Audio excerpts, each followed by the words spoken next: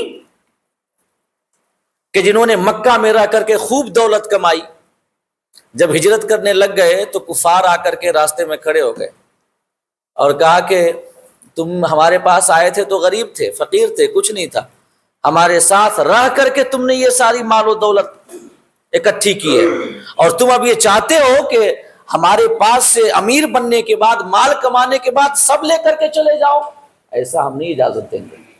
تو حضرت صہیب رومی نے ارشاد فرمایا، بتاؤ اگر میں اپنا کل احساسہ تمہیں دے دوں تو کیا تم میرا راستہ چھوڑ دو گے اور ہمارے آقا کی بارگاہ میں جانے کی مجھے اجازت دو گے؟ تو کفار مکہ نے کہا کہ ٹھیک ہے، خوشی سے آپ چلے جائیے، لیکن جتنا آپ نے کمایا ہے سب چھوڑ کے جائیے۔ حضرت صہیب رومی نے کل احساسہ کفار کے حوالے کر دی اور خالی ہاتھ لیے آقا کریم صلی اللہ علیہ وسلم کی بارگاہ میں حاضر ہوئے۔ آقا کریم کو جب پتا چلا تو آقا نے فرمایا قد ربح صہیب، صہیب نے اس تجارت میں گھاٹا نہیں نفع کمایا ہے۔ حضرت مصعب بن عمیر رضی اللہ تعالیٰ، بڑے باپ کے بیٹے، بڑے خوش لباس، خوش مذاق، ذوق بڑا عمدہ، کپڑے عمدہ پہنتے، امپورٹڈ کپڑے دوسرے ملکوں سے آئے ہوئے، اعلیٰ کوالٹی کی خوشبو استعمال کرتے۔ جب آپ گلیوں سے گزر جاتے تو گلیاں مہکنے لگتی، لوگوں کو پتا چل جاتا کہ مصعب کا گزر ہوا ہے۔ لیکن جب آپ نے اسلام قبول کر لیا تو گھر والوں نے آپ کو آگ کر دیا، کچھ نہیں دیا۔ اب فقر و فاقہ کے ساتھ زندگی گزرنے لگی، تمام نعمتیں چھن گئیں، تمام دولتیں چھن گئیں، کوئی آرام و آشائش ساتھ نہیں رہا، سب کچھ چھن گیا، مگر ایمان کی دولت میں وہ اتنے سرمست تھے کہ زبان حال سے نعرہ لگاتے تھے، راہ پرخار ہے کیا ہونا ہے، پاؤں افغار ہے کیا ہونا ہے، سب کچھ ختم ہو گیا، کیا فرق پڑتا ہے، نبی کے دامن سے وابستگی مل گئی، اس سے بڑی نعمت کیا ہو سکتی ہے۔ حضرت مصعب بن عمیر رضی اللہ تعالی، اور جب انہوں نے ہجرت کی تو ایک بوری، یہ بوریا آپ نے پہنا ہوا تھا، اسی کو پہن کر کے آقا کریم صلی اللہ علیہ وسلم کی بارگاہ میں حاضر ہوئے تھے۔ آقا نے جب دیکھا تو فرمایا کہ یہ مصعب ہیں کہ جن سے بڑھ کر مکہ میں کوئی خوش لباس، خوش مذاق اور آرام اور آشائش کی زندگی گزارنے والا نہیں تھا، مگر ان کا یہ حال میری محبت میں ہو گیا ہے۔ تو اب صحابہ کی زندگی دیکھیں نا، تو انہوں نے اپنے ایمان کے لیے ہر قسم کی قربانیاں دی، ہر قسم کی قربانیاں دی۔ اس سے پتہ چلتا ہے کہ ایمان اتنی بڑی نعمت ہے کہ اس کے لیے بڑی سے بڑی قربانی دی جا سکتی ہے، ایمان کے لیے سب کچھ چھوڑا جا سکتا ہے۔ کوئی شخص اگر دنیا کے بدلے میں ایمان کو چھوڑ دے اگر ایمان کے بدلے میں دنیا کو، تو اگر کوئی شخص ایمان کے لیے دنیا قربان کرے تو یہاں کی بھی اس نے بھلائی خرید لی، آخرت کی بھلائی بھی خرید لی۔ لیکن اگر کسی نے ایمان بیچ کر کے دنیا خریدی، ایمان کو بیچ دیا اور دنیا خریدی، تو ذلت و رسوائی ایسے شخص کا مقدر بن کے رہتی ہے۔ اور تازہ مثال میں بتاؤں آپ کو ایک، لکھنؤ کا وسیم رضوی جو وقف کا چیئرمین تھا، آپ اس کی جو ہسٹری ہوئی ہے اس پر ایک نگاہ ڈال لیں تو آپ کو اس بات کی حقیقت پتہ چل جائے گی کہ جو تیرے در سے یار پھرتے ہیں در بدر یوں ہی خار پھرتے ہیں۔ شیعہ تھا، وقف کا چیئرمین تھا، بڑے گھپلے کیے، گھوٹالے کیے، خرد برد کیا۔ جب حکومت بی جے پی کی آئی تب اسے ڈر لگا کہ اب ہو سکتا ہے کہ جانچ بیٹھ جائے تو مجھے پکڑ ہو جائے گی، جیل ہو جائے گی۔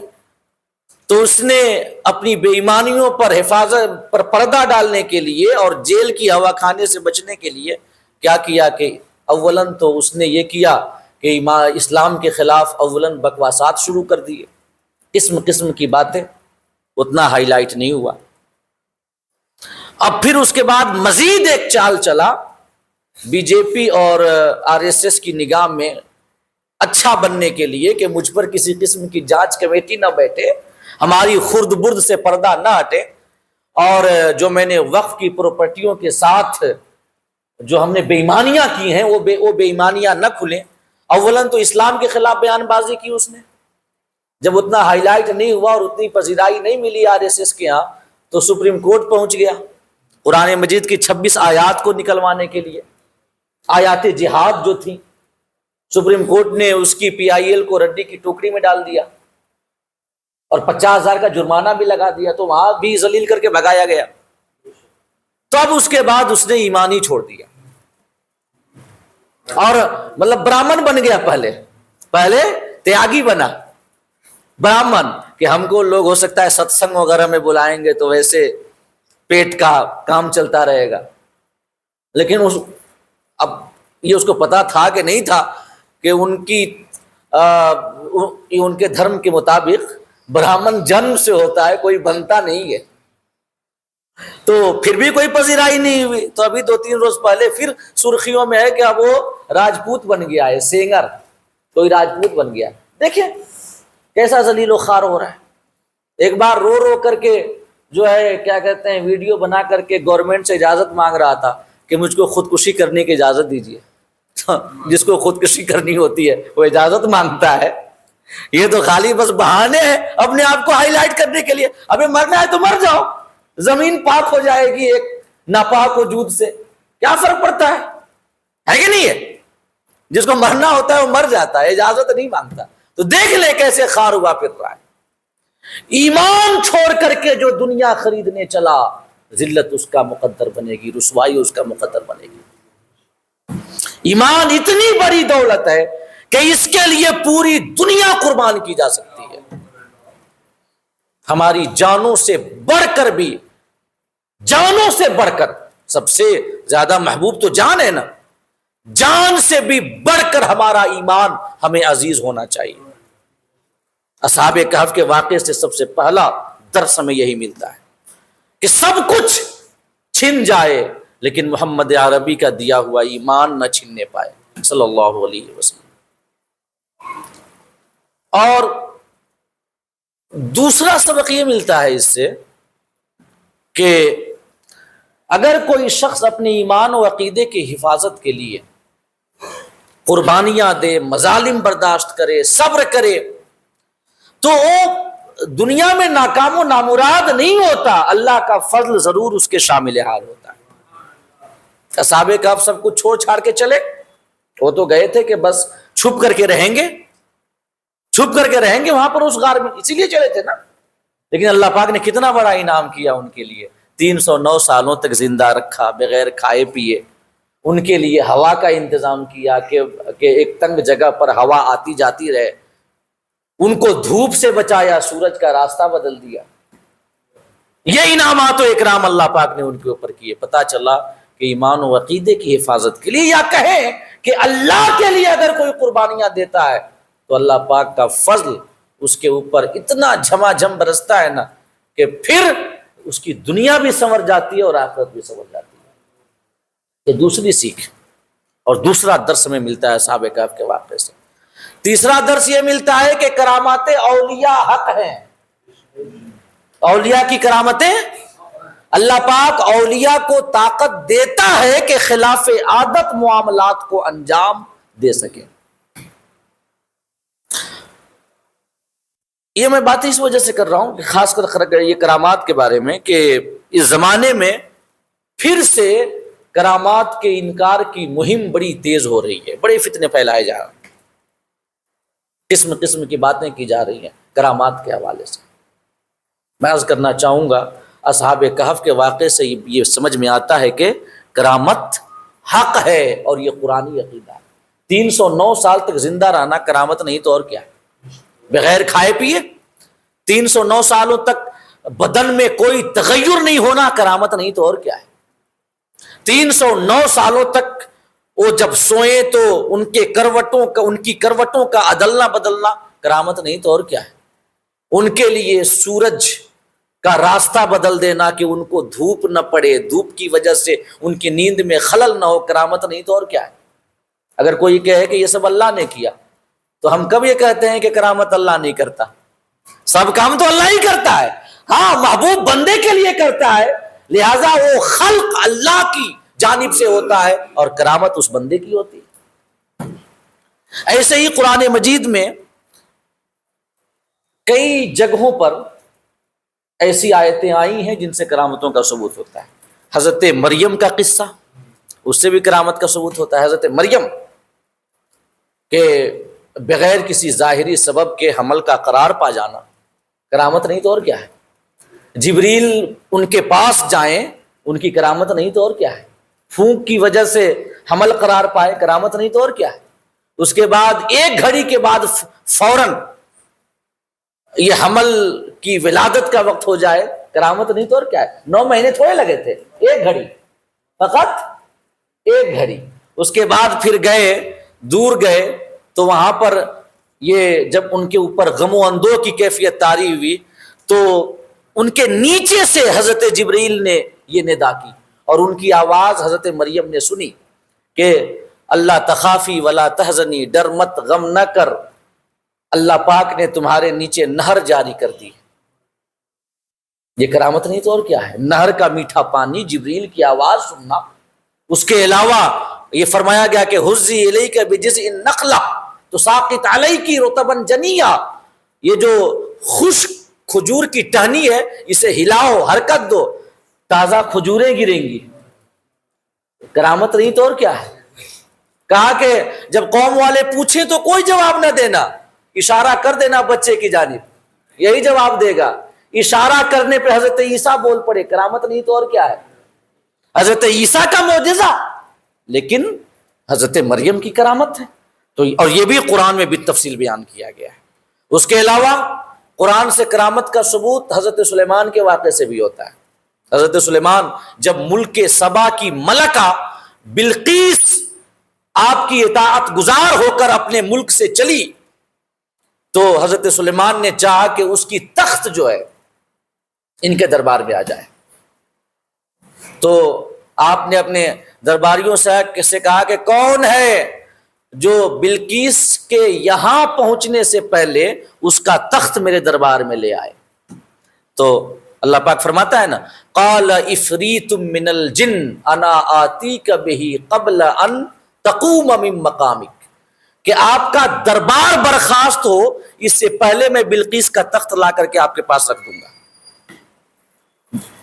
اور آپ کا دربار جو لگتا تھا صبح سے لے کے دوپہر تک لگتا تھا، تو جو ایک دیو ہیکل بڑا عظیم الجثہ بڑا طاقتور جن تھا، اس نے یہ کہا کہ آپ کا دربار برخاست ہو، یعنی دوپہر سے پہلے میں وہ تخت آپ کے پاس لا کر رکھ دوں گا۔ حضرت سلیمان نے ارشاد فرمایا کہ میں اس سے زیادہ جلدی چاہتا ہوں، زیادہ جلدی۔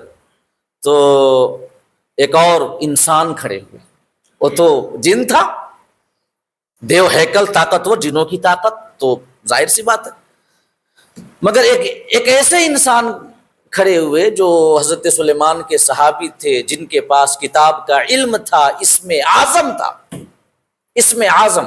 اللہ پاک فرماتا ہے قال الذی عنده علم من الکتاب انا آتیک بہ قبل ان یرتد الیک طرفک، میں آپ کی پلک جھپکنے سے پہلے وہ تخت اٹھا کر کے آپ کے پاس لے آؤں گا۔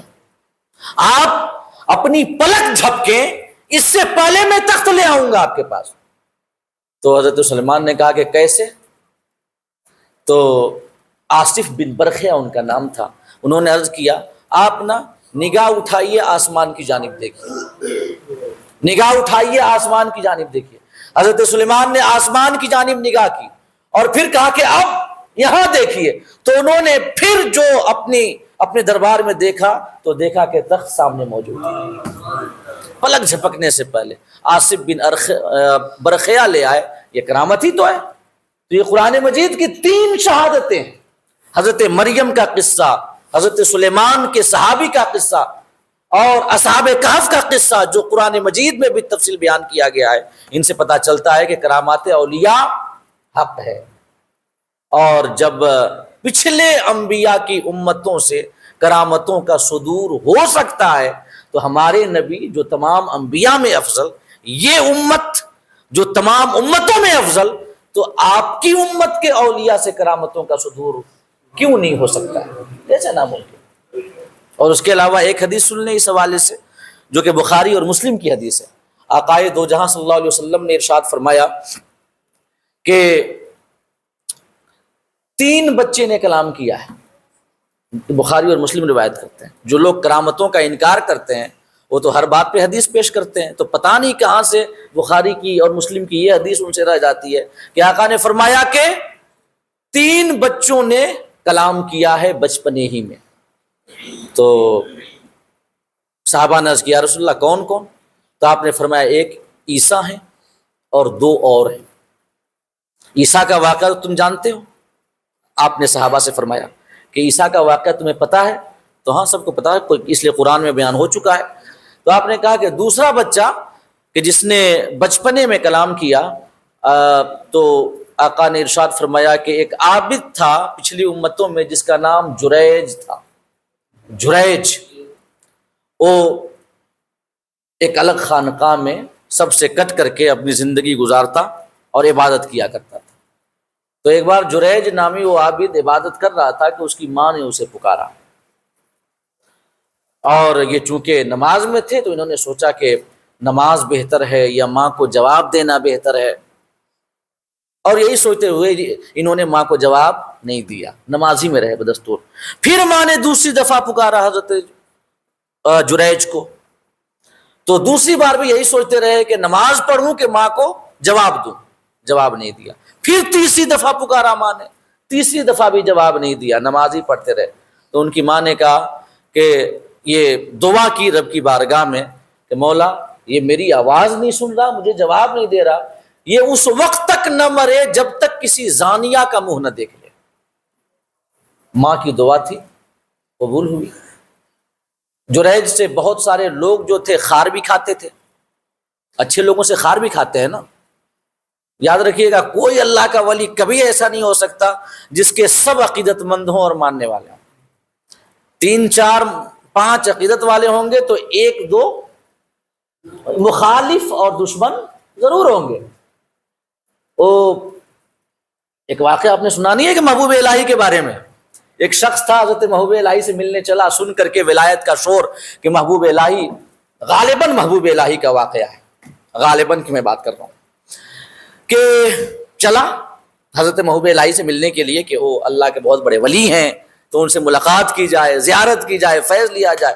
تو آگے چلا، کچھ لوگوں سے ملاقات ہوئی تو سوال کیا، پوچھا محبوب الہی کے بارے میں کہ وہ کیسے ہیں، تو بڑی تعریف ہوئی، عقیدت میں اور اضافہ ہوا، آگے بڑھا۔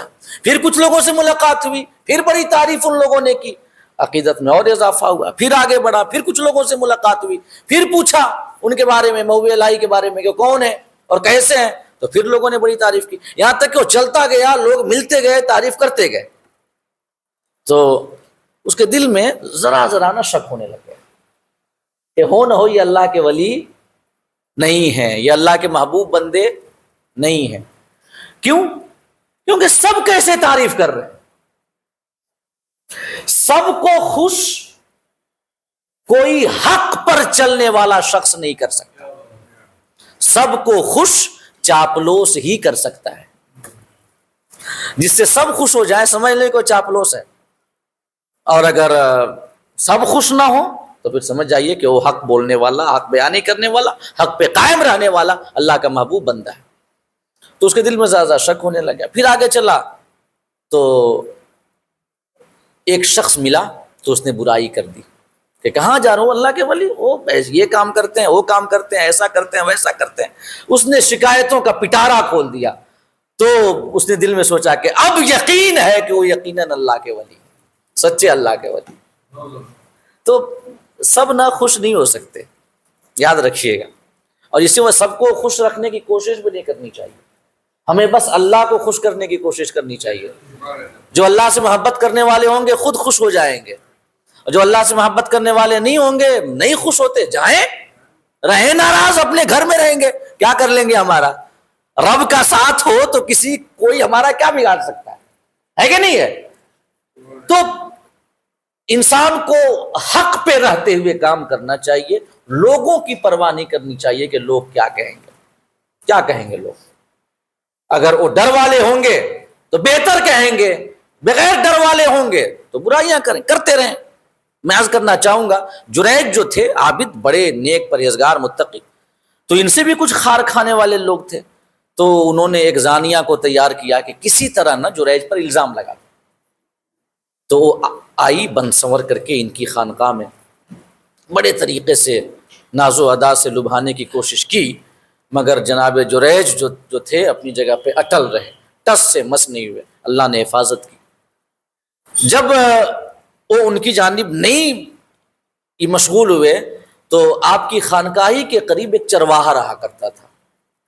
وہ زانیہ گئی، اس چرواہے سے اس نے منہ کالا کیا، حمل ٹھہرا اور ایک بچہ پیدا ہوا. اور جب بچہ پیدا ہوا تو وہ یہ مشہور کرنے لگ گئی کہ یہ جریج کا بچہ ہے، انہوں نے میرے ساتھ یہ کام کیا جس کی وجہ سے یہ بچہ ہمارے ہاتھ میں ہے، ان کا بچہ ہے. اب جب لوگوں کو پتا چلا تو لوگ آگ بگولا. بھیڑ حق کہاں دیکھتی ہے؟ بھیڑ کے پاس غور و فکر کرنے کی کہاں گنجائش ہے بتائیے؟ آج بھی بھیڑوں کا حال دیکھ لیجئے نا، بھیڑ بھیڑ ہی ہوتی ہے. یاد رکھیے، جیسے جانوروں کی بھیڑ ویسے بھیڑ. ادھر ہی میں اشارہ کر رہا ہوں، موب لنچنگ کے ذریعے جو مختلف قسم کے واقعات آئے دن آ رہے ہیں، یہ جانوروں کی طرح ہے. ان کے اندر نہ سوچ، نہ سمجھ، نہ بوجھ، نہ فکر، کچھ نہیں ہے. بھیڑ بھیڑ ہوتی ہے. تو ایسا ہوا کہ مطلب بھیڑ آئی، اکٹھی ہوئی اور آ کر کے ان کا سوما یعنی ان کی خانقاہ گرا دی.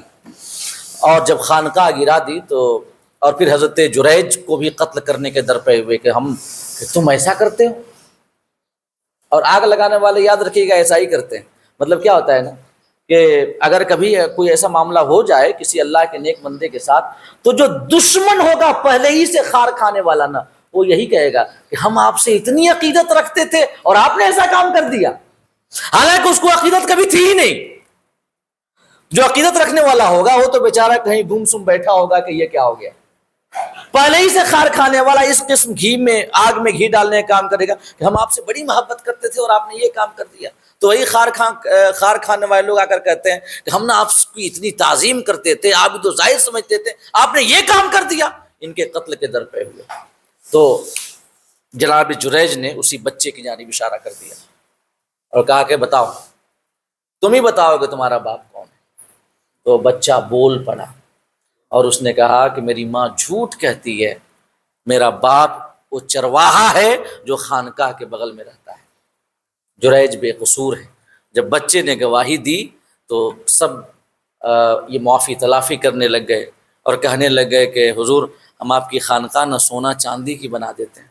تو انہوں نے کہا کہ سونا چاندی کی مت بناؤ، جیسی تھی ویسی بنا دو تاکہ میں یکسو ہو کر کے رب کی عبادت کر سکوں. ایک یہ بچہ بولا، آقا کریم نے فرمایا.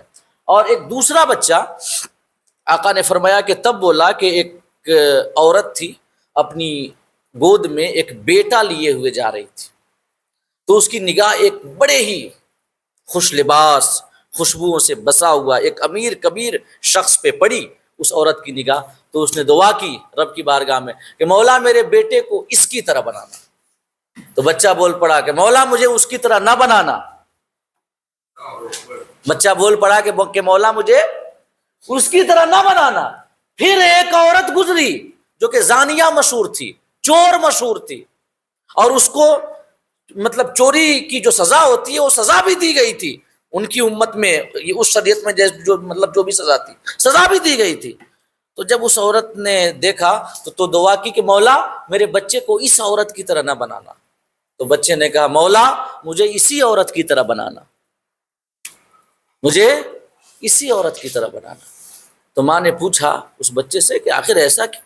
دیکھ رہے ہو یہ چور ہے، بد اخلاق عورت ہے، اور پہلا والا بڑا خوش لباس اچھا خاصا شخص شریف دکھ رہا تھا. تم نے دعا جب ہم نے دعا کی تو تم نے کہا کہ اس کی طرح نہ بنے تو اور اس عورت کی طرح بن جاؤ، آخر کیا ماجرا ہے؟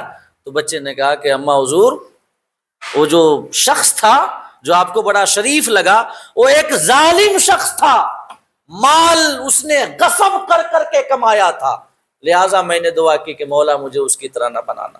اور یہ عورت کہ جس کے بارے میں مشہور ہے کہ یہ چور ہے، اس نے چوری نہیں کی ہے، اس پر الزام لگایا گیا ہے. جو اس کے بارے میں مشہور ہے کہ وہ بد اخلاق ہے، فحش ہے، زانیہ ہے، اس نے کوئی غلط کام نہیں کیا ہے، اور وہ صبر والی ہے، اپنا معاملہ اللہ کے حوالے اس نے چھوڑ رکھا ہے. لہٰذا میں نے دعا کی کہ مولا مجھے اس کی طرح بنانا. یہ 3 بچوں کا واقعہ آقا کریم نے بیان کیا، ایک تو حضرت عیسیٰ اور 2 بچے، ایک جریج کے لیے بولا، ایک اپنی ماں کے ساتھ بولا. تو بتائیں حضرت عیسیٰ کا معجزہ، لیکن ان 2 بچوں کا بولنا وہ کیا ہے؟ کرامت نہیں تو اور کیا ہے؟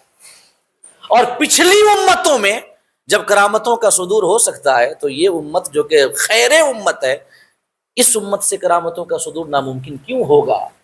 اس امت کے اولیاء سے کرامتوں کا ظہور کیوں نہیں ہو سکتا؟ ایک اور حدیث ہے، آقا کریم نے فرمایا کہ ایک شخص جو تھا ایک گائے کو، غالباً میں نے کچھ دن پہلے یہ بیان کیا تھا کہ ایک گائے کے اوپر بوجھ لاد کے ہانکتے ہوئے لے کر جا رہا تھا. تو اور جب وہ نہیں چل رہا تھا اچھے سے، وہ جانور جو گائے تھی نہیں چل رہی تھی تو اس کو مارتا تھا. تو اس نے پلٹ کر کے دیکھا اور کہا کہ اللہ پاک نے مجھے دودھ کے لیے اور کھیتی باڑی کے لیے پیدا کیا، بوجھ کے لیے مجھے تھوڑی نہ پیدا کیا، جس کام کے لیے پیدا کیا ہے وہ کام کرواؤ. تو کچھ لوگوں نے جب آقا نے یہ بیان کیا نا تو کچھ لوگوں نے تعجب کیا اور کہا سبحان اللہ، اب بقرۃ تتکلم، گائے بھی بولتی ہے. آقا کریم بیان کر رہے ہیں اور کچھ لوگ یہ کہہ رہے ہیں کہ ایک گائے بول رہی ہے. ان کے لیے تعجب خیز بات تھی. آقا کریم نے فرمایا کہ آمنت بہذا انا و ابو بکر و عمر، تمہیں تعجب ہو تم مانو نہ مانو، اسے میں مانتا ہوں، میرے ساتھ میرا ابو بکر مانتا ہے اور میرا عمر مانتا ہے. ابو بکر اور اسے کہتے ہیں ایک اعتماد اور بھروسہ ہے کہ نہیں ہے. لوگ کہ جیسے ہوتے ہیں کچھ لوگ چاہے کوئی کچھ کہے یہ فلاں شخص نہ میرے ساتھ ایسا نہیں کرے گا. ایک بس مثال سمجھانے کے لیے میں بتا رہا ہوں. تو اس سے حضرت ابو بکر و عمر کو بارگاہ نبوی میں کتنا بڑا مقام حاصل تھا اور آقا کتنا اعتماد اور بھروسہ کیا کرتے تھے ابو بکر و عمر رضی اللہ تعالی عنہما پر، جن کو شیخین بھی کہا جاتا ہے. کہ آقا نے فرمایا کہ کوئی مانے نہ مانے میں مانتا ہوں اور میرے ساتھ ابو بکر و عمر مانتے ہیں. اس سے آپ سمجھ سکتے ہیں کہ آقا کو بھروسہ کتنا تھا حضرت ابو بکر و عمر پر رضی اللہ تعالی عنہما صلی اللہ تعالی علیہ وسلم. تو یہ 2 حدیثیں ہیں، ان سے بھی ثابت ہوتا ہے کہ اس امت سے کرامتوں کا صدور ممکن ہے، کیونکہ جب جانور بول سکتے ہیں تو کیا ہے، یہ خلاف عادت ہے اور یہ بھی کرامت ہے. لہٰذا اگر کرامتوں کے حوالے سے مطلب جو لوگ آج اس قسم کا فتنہ پھیلاتے ہیں اور کرامتوں پر قسم قسم کی باتیں کرتے ہیں، اللہ کے ولیوں کو بابا بابا کا کر کے اور یہ مذاق اڑاتے ہیں. آقا کریم صلی اللہ علیہ وسلم نے فرمایا کہ حدیث قدسی ہے کہ اللہ پاک فرماتا ہے جو میرے کسی ولی کی توہین کرے یا اسے ایذا دے تو میرا اس کے ساتھ اعلان جنگ ہے. اللہ کے ولیوں کا بڑا مقام ہے اللہ رب العزت کی بارگاہ میں. ایک حدیث میں آیا کہ کتنے ایسے لوگ ہوتے ہیں جن کے چہرے غبار آلود ہوتے ہیں، سر اور داڑھی کے بال غبار سے اٹے ہوئے ہوتے ہیں. جب وہ کسی کے دروازے پہ جاتے ہیں تو لوگ ان سے سیدھی منہ بات نہیں کرتے، انہیں بھگا دیا کرتے ہیں دھتکار کر کے. لیکن اللہ کی بارگاہ میں ان کا مقام اتنا بڑا ہوتا ہے کہ اگر او خدا کے بھروسے قسم کھا لیں تو اللہ ان کی قسم نہیں توڑتا، پوری کر دیتا۔ تو کرامت حق ہے، کرامات اولیاء حق ہے۔ غوث اعظم رضی اللہ تعالی عنہ کے حوالے سے آتا ہے، علماء فرماتے ہیں کہ آپ کی کرامتیں تواتر کی حد تک پہنچی ہوئی ہیں، یعنی آپ سے اتنی کرامتوں کا صدور ہوا، اتنی کرامتوں کا کہ کوئی بھی شخص جو عقل سلیم رکھنے والا ہے انکار کر ہی نہیں سکتا۔ تو یہ تین سیکھ ہمیں اصحاب کہف کے واقعے سے ملتی ہے۔ پہلی سیکھ کہ ایمان سب سے بڑی دولت ہے، دوسری سیکھ اللہ کے لیے قربانیاں دینے سے دنیا اور آخرت کی کامیابی ملتی ہے، اور تیسری سیکھ اور تیسرا عقیدہ جس کا تعلق ہمارے عقیدے سے ہے کہ کرامات اولیاء برحق ہے، اللہ پاک اپنے محبوب بندوں کو کرامتیں عطا کرتا ہے۔ اور ایمان اور عقیدہ، اعمال صالحہ جو سب سے پہلی سیکھ ہے کہ ان کے لیے کوئی بھی قربانی دی جا سکتی ہے، تو یہ زمانہ جو کہ فتنوں کا زمانہ ہے، ایک جانب کچھ اپنوں کے لباس میں ایمان اور عقیدہ کو لوٹنے کی فراق میں، تو دوسری جانب طاقت و قوت کا استعمال کر کے ہمارا تعلق اسلام اور پیغمبر اسلام سے توڑنے کی کوشش کی جا رہی ہے۔ تو ایسے زمانے میں ایمان اور عقیدے کی حفاظت کی ذمہ داری ہماری اور زیادہ بڑھ جاتی ہے، اور اس کے لیے ہمیں چاہیے کہ ایمان اور عقیدے کی حفاظت کے لیے جو سب سے بہتر طریقہ ہے وہ علم دین کا طریقہ ہے۔ علم دین حاصل کریں، اور کوئی ضروری نہیں ہے کہ علم دین کتابوں ہی سے حاصل ہو، علم دین علماء سے تقاریر سن کے بھی حاصل ہوتا ہے۔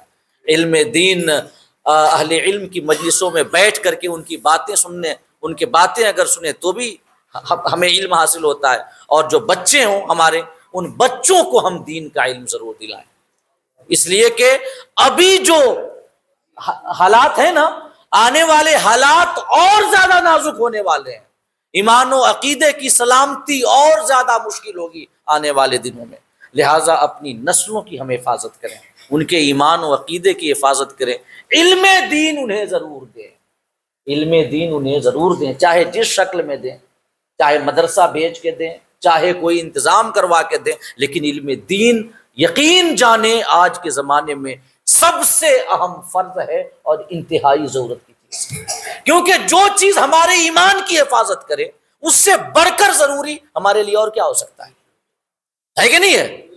حضور غوث اعظم کا مہینہ بھی آج آخری دن ہے، 30 تاریخ ہے نا آج۔ آپ نے حضور غوث اعظم کی سیرت دیکھیں، آپ نے پوری زندگی مدرسہ سے جڑ کر کے گزاری اور علم دین کی خدمت کرتے ہوئے گزاری، پوری زندگی 40 سال آپ نے بچوں کو پڑھایا، مدرسہ قادریہ آپ نے قائم کیا، اور پھر اس میں پڑھاتے رہے، علم دین پھیلاتے رہے۔ اس سے سمجھ میں آتا ہے پہلی بات یہ کہ علم دین حاصل کرنا، علم دین سے تعلق پیدا کرنا، یہ ایک تو سنت قادریہ ہے، غوث اعظم کی سنت ہے، اور دوسری بات یہ سمجھ میں آتی ہے کہ دین کی خدمت کا سب سے بہتر طریقہ یہ ہے کہ مدارس کو مضبوط کیا جائے، سب سے بہتر طریقہ۔ غوث اعظم پوری زندگی مدرسے سے جڑے رہے، ان کا مدرسہ قادریہ، اس میں پڑھاتے رہے۔ اس سے پتہ چلتا ہے کہ خدمت دین اور نصرت دین کا سب سے بہتر ذریعہ یہ ہے کہ مدارس سے جڑے، مدارس کی مدد کریں، اور ساتھ ہی ساتھ علم دین کی اہمیت کو سمجھیں۔ اللہ پاک ہم سب کو کہنے اور سننے سے زیادہ عمل کرنے کی توفیق عطا فرمائے، اور زندگی کی آخری سانس تک ہمیں پڑھنے، پڑھانے، علم سیکھنے، سکھانے کی توفیق مرحمت فرمائے، اور ہمارے عقائد، اللہ رب العزت اہل سنت والجماعت کے جو عقائد ہیں ان کی حفاظت فرمائے، اور انہی عقائد پہ ہمارا اس دنیا سے انتقال ہو۔ اللہ پاک ہمیں اور آپ کو اپنی رحمتیں عطا فرمائے۔